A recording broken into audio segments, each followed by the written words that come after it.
वर्ध्याच्या कारंजा तालुक्यातील गवंडी इथे शेतकरी ज्ञानेश्वर बडिये यांच्या शेतातील संत्रा मध्यरात्रीच्या सुमारास अज्ञात चोरट्यांनी तोडून चोरून नेल्याची घटना घडलेली आहे। शेताच्या आजूबाजूने पाहणी केली असता शेतामध्ये 4 चाकी वाहन आणून संत्रा तोडून नेल्याचं दिसून आले। जवळपास 2 लाख रुपयांचा संत्रा चोरी केल्याचं या सगळ्या संदर्भात आता समोर आलेलं आहे। शेतकऱ्याचं मोठं आर्थिक नुकसान याच्यामध्ये झालं।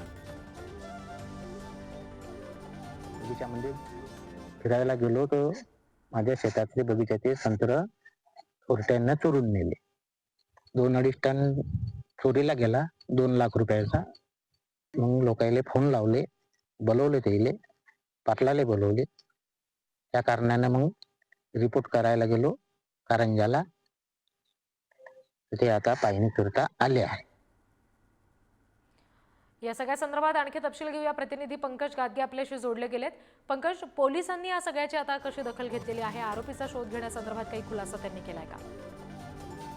नक्कीच रिद्धी, वर्ध्यातील कारंजा तालुक्यात असलेल्या गवंडी गावातील ही घटना आहे। शेतकरी ज्ञानेश्वर बडिये हे शेतकरी आहे, संत्रा उत्पादक शेतकरी आहे।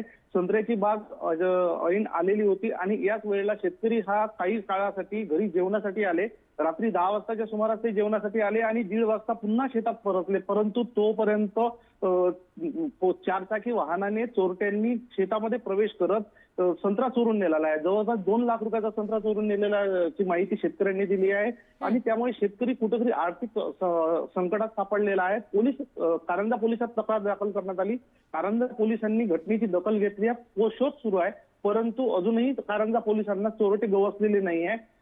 त्यामुळे शेतकरी एकूणच हवालदिल झालेला आहे और इतरही शेतकरी जे आहे त्यामुळे चोरी झाल्या, शेतकरी शेतात असूनही चोरी झाल्याने इतरही शेतकऱ्यांमध्ये भीतीचे वातावरण निर्माण झाले आहे। रिद्धी जी, धन्यवाद या सगळ्या तपशिलांसाठी पंकज।